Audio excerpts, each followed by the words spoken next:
السلام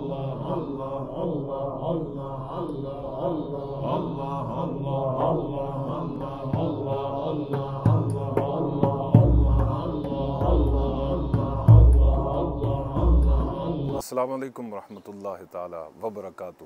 ایک بہت ہی خوبصورت قصہ، اس قصے میں بہت سی حکمت کی باتیں پوشیدہ ہیں۔ اگر آپ اس چینل پہ نئے آئے ہیں تو اس چینل کو سبسکرائب کیجئے اور بیل آئیکن کے بٹن کو ضرور دبائیے۔ ثواب اور علم دین کو دوسروں تک پہنچانے کی نیت سے اس ویڈیو کو شیئر کیجئے۔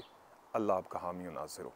جناب حضرت ابو ہریرہ رضی اللہ تعالیٰ عنہ روایت کرتے ہیں کہ ایک بار رمضان شریف میں نبی پاک صلی اللہ علیہ وسلم نے مجھے صدقہ فطر کے غلے کی نگہبانی کے لیے مقرر فرمایا۔ جو مسلمانوں کا صدقہ فطر غلے کی صورت میں جمع تھا بیت المال میں، حضور علیہ السلام نے مجھے حکم دیا کہ اے ابو ہریرہ، اس غلے کی نگہبانی تم نے کرنی ہے، اور دھیان رکھنا کوئی چور اچکا آ کر اس غلے کو چرا نہ لے جائے۔ حضرت ابو ہریرہ رضی اللہ تعالیٰ عنہ فرماتے ہیں تو میں اس غلے کی نگہبانی پر مامور ہو گیا۔ آدھی رات کا وقت تھا، اچانک مجھے آہٹ محسوس ہوئی، سرسراہٹ محسوس ہوئی۔ جب میں نے جائزہ لیا تو میں نے ایک سائے کو غلے کی طرف بڑھتے ہوئے پایا، جو بڑی آہستگی سے اور دبے پاؤں غلے کے ڈھیر کی طرف بڑھ رہا تھا۔ چنانچہ میں نے اسے جانے دیا کہ وہ اپنے دونوں ہاتھوں سے اپنے ساتھ لائے ہوئے برتن میں غلے کو بھرنے لگا۔ میں بڑی آہستگی سے اس کے پیچھے جا کر کھڑا ہوا اور میں نے اسے دبوچ لیا۔ جب میں نے اسے دبوچ لیا، اس پر قابو پا لیا، تو میں نے اس سے کہا، آج تو میں تجھے پکڑ کر رسول اللہ صلی اللہ علیہ وسلم کی بارگاہ میں ابھی ہی پیش کروں گا۔ تم جانتے ہو چوری کی سزا کیا ہے؟ اس شخص نے بڑے گلوگیر لہجے میں آپ سے مخاطب ہوتے ہوئے کہا کہ اے ابو ہریرہ، میں ایک غریب آدمی ہوں، غربت اور افلاس اور کام کاج نہ ہونے کی وجہ سے میں مجبور ہو گیا اور میں نے یہ چوری کی۔ ابو ہریرہ، میرے چھوٹے چھوٹے بچے ہیں، وہ بھوکے ہیں کئی دنوں سے، اگر یہ غلہ لے کر میں ان کے پاس نہیں گیا تو وہ آج رات بھی ہمیشہ کی طرح بھوکے سو جائیں گے۔ آپ فرماتے ہیں مجھے ترس آ گیا اس پہ اور میں نے اسے جانے دیا۔ فجر کے وقت آپ کی ملاقات نبی پاک صلی اللہ علیہ وسلم سے ہوئی تو حضور صلی اللہ علیہ وسلم نے پوچھا، اے ابو ہریرہ، رات والا چور کہاں گیا؟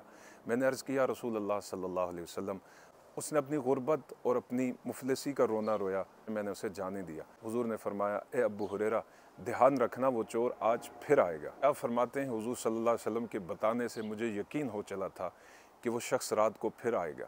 آپ فرماتے ہیں ایگزیکٹ اسی پچھلی رات کی طرح اسی وقت وہ شخص دوبارہ سے آیا اور اسی کام میں مشغول ہو گیا۔ اب سے میں نے اسے پکڑا اور اس سے کہا، میں تجھے لے کر نبی پاک صلی اللہ علیہ وسلم کی بارگاہ میں پیش ہوتا ہوں۔ اس نے وہی کل والا رونا رویا۔ آپ فرماتے ہیں مجھے پھر اس پہ ترس آیا، پھر میں نے اسے جانے دیا۔ جب میں صبح فجر کی نماز میں حضور کے پیچھے گیا تو حضور نے وہی سوال مجھ سے پوچھا، ابو ہریرہ، تیرا چور کہاں گیا؟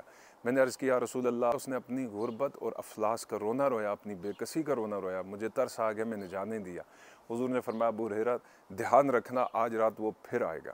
چنانچہ تیسری رات آپ فرماتے ہیں جب وہ آیا تو میں نے اس پر قابو پا لیا اور میں نے مصمم ارادہ کر لیا کہ یہ جس طرح سے جذباتی یا ایموشنلی وار کرے گا میں اسے سہ جاؤں گا، میں اس کی باتوں میں نہیں آؤں گا، اس پہ ترس نہیں کھاؤں گا۔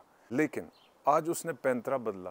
میں کہا، اے ابو ہریرہ، اگر آج تم مجھے جانے دو تو میں تمہیں ایسے کلمات بتاتا ہوں کہ جو ساری زندگی تمہارے بڑے کام آئیں گے اور تمہیں بہت نفع پہنچائیں گے۔ چنانچہ میں نے اس سے پوچھا وہ کلمات کون سے ہیں؟ تو اس نے کہا کہ اے ابو ہریرہ، جب بھی تم اپنے بستر پر سونے کے لیے جاؤ تو آیت الکرسی پڑھنے کو اپنا معمول بنا لو، اس سے اللہ تعالیٰ تمہاری اور تمہارے اہل خانہ کی چوروں سے اور ناگہانی آفات و بلیات سے حفاظت فرمائے گا۔ چنانچہ میں نے اسے جانے دیا۔ جب صبح رسول اللہ صلی اللہ علیہ وسلم نے مجھ سے دوبارہ پوچھا، اے ابو ہریرہ، تمہارا چور کہاں گیا؟ تو حضور صلی اللہ علیہ وسلم سے میں نے سارے واقعے کا ذکر کیا، یا رسول اللہ، اس نے مجھے آیت الکرسی پڑھنے کی فضیلت کے بارے میں بتایا۔ چنانچہ میں نے اسے جانے دیا تو حضور صلی اللہ علیہ وسلم نے ارشاد فرمایا، اس نے بات بالکل درست کہی ہے، آیت الکرسی کے یہی فضائل اور یہی برکات ہیں، لیکن وہ شخص پھر بھی جھوٹا ہے۔ تو اس نے درست کہی کہ آیت الکرسی کے اندر یہ فضائل ہیں کہ جس سے چوروں سے حفاظت ہوتی ہے، ناگہانی آفات و بلیات سے حفاظت ہوتی ہے، ہر قسم کے رنج و الم سے حفاظت ہوتی ہے، لیکن وہ شخص پھر بھی جھوٹا ہے۔ اے ابو ہریرہ، تم جانتے ہو وہ کون شخص ہے؟ یا رسول اللہ، آپ ہی بتا دیں وہ کون تھا۔ حضور نے ارشاد فرمایا، ابو ہریرہ، وہ شیطان تھا کہ جو تمہیں بڑے نفع کی بات بتا گیا۔ آیت الکرسی کے بے شمار فضائل ہیں، ہر نماز کے بعد اسے پڑھنا اپنا معمول بنانے کی کوشش کریں۔